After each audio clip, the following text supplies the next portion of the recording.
Welcome back. Well, today marks exactly 1 month until President-elect Donald Trump's inauguration. President Biden is being slammed for what some people are saying is quiet quitting as he fails to lead his fellow Democrats through this massive funding fight, which is the top story. It could see the government shut down by midnight tonight. Where's Biden? This morning, Speaker Mike Johnson said Republicans have a new plan to fund the government after the House failed to pass the Trump-backed slim-down bill last night. This new plan, which we just learned about 20 minutes ago, is reportedly a temporary fix, expected to be voted on this morning at 10 a.m. Eastern. Joining me now is New York Times bestselling author, KAConsulting President, Fox News contributor, pollster, and former senior counselor to President Trump, Kellyanne Conway. Kellyanne, good to see you. Your reaction to all of this? We're waiting on a new plan, but Joe Biden has been absent. He's been absent for a while. If you read the Wall Street Journal account this week, Maria, it's truly devastating. I mean, how the lengths to which his entire staff went to cover his obvious lack of mental and physical agility, ability, energy, and acuity. Maria, not just in these waning months and not just since that debate on June 27th, which laid it all bare and made it unignorable, but for years, owing back to the 2020 campaign. That's how that piece in the Wall Street Journal opens, where stop comparing Jill Biden's energy to Joe Biden's, and I think her communications director was upbraided. Folks, why is this relevant? It's relevant because the Democrats are actually everything they accuse the Republicans and Trump of being. They have lied, not misled. They have lied to the American public about the commander-in-chief's ability to do the job for years. And Maria, what has come of that? This debt ceiling ridiculousness, this Chuck Schumer-inspired bill that people are supposed to just take and move forward and look at his and see all this stuff that they've packed in there, the Afghanistan withdrawal, the inflation, the migration, you name it. Now, what has America said they want? They don't want these left-of-center policies shoved at them as taxpayers. They actually want the center-right policies that Trump promised and his mandate allows.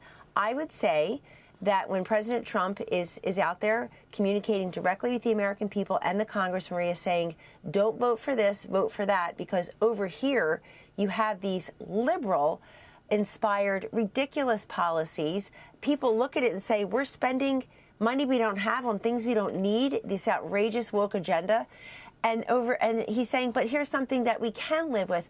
Maria, why is this important? It's important because all of this is just the cost of admission to what's going to be energy independence and dominance. The Tax Cut and Jobs Act expanded and extended for folks who are living under that 2017 measure, and they need that. The 100 corporate incursions that were solved, the trillions of dollars that was repatriated, that was overseas legally.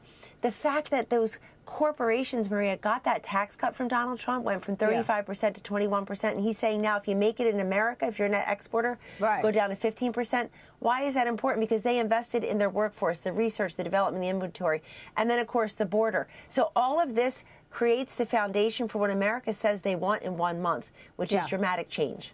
Well, look, you mentioned the Wall Street Journal bombshell report today, and I want to get back to that for a second because, you know, the Journal writes that the White House aides covered up Biden's mental decline from day one of his presidency. And I'm proud to say that I called it out time and time again. In fact, many times I said on this program, there's not a shot in hell he's going to be the nominee for president against President Trump. Not a shot. And the whole time we're hearing from these lawmakers that he's so great and that he's so strong and he does more in a day than anybody. We saw his schedule from the Journal, and they write, adjusted for Biden's advanced age. In just the first few months of his term, administration officials noticed that the president became tired if meetings went long and would make mistakes.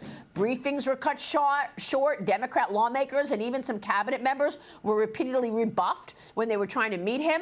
Press aides were told by senior staff to exclude any negative stories about Biden, and he relied heavily on the teleprompter. And yet, here's what we got from our quote-unquote leaders. Watch this.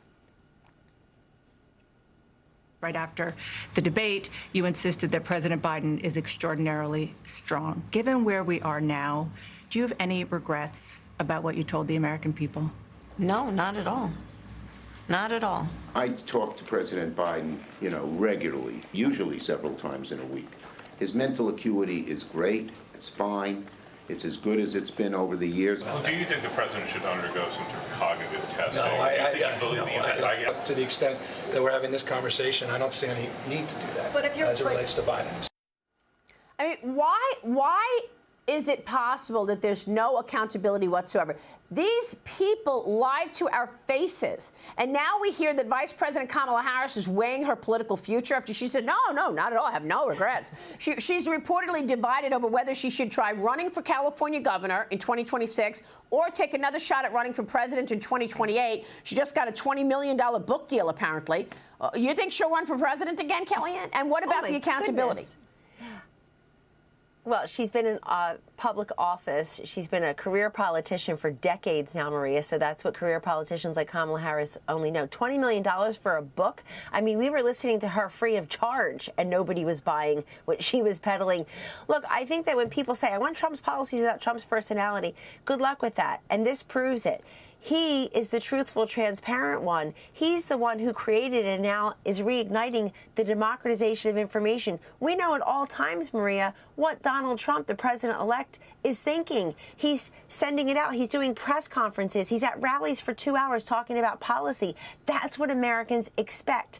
They want to know what the commander-in-chief and the president of the United States is thinking at most times, and that's why I think he's assembled a cabinet of great communicators also. He is saying, you're qualified to do the job in this department, in this agency, but you're also a great communicator. I've seen you face to face. I've seen you face the press and the music and be able to put a sentence or three together on TV. This is what's important. This ruined Joe Biden and Kamala Harris. I'll tell you what the accountability is. She lost, and they're both wildly unpopular, as are their policies. And I think that people saw a contrast. Do you want transparency and somebody who's communicating directly with the people in Trump and those great policies, or do you want somebody who's lying to you? They will go down in history as having lied to us. Our two eyes won this election. People said, I can believe what you're saying in the White House, or I can believe what I'm seeing with my own two eyes. They went with that. Exactly. Well, we'll see if she gets that book deal. Right now, it's just reports that they're throwing around these numbers. I don't know. I don't think it's final yet. But anyway, Kellyanne, it's great to see you. Thank you. Kellyanne Conway. Thank you, Maria. Joining us. We'll see you soon. Merry Christmas. We'll be right back.